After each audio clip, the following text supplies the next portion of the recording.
سلامونه دوستانو، راځئ چې په الماني ژبه باندې یو لغت زده کړو او بیا همدغه لغت په جمله کې استعمال کړو. درې جملې جوړومه.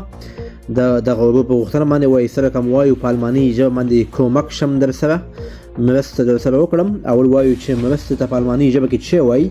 دا وایي helfen، یعنی کومک کول. کله چې موږ چاته وایو آیا زه در سره مرسته یعنی کومک کولی شم، دا جمله بیا داسې وایو Kann ich dir helfen? Kann ich dir helfen؟ زه درته مرسته کولی شم. که چېرته وایو هو مهرباني وکړه مرسته راسره وکړه، نو دا جمله بیا داسې وایو Ja, bitte, hilf mir. یا bitte helf mir، هو مرسته راسره وکړه.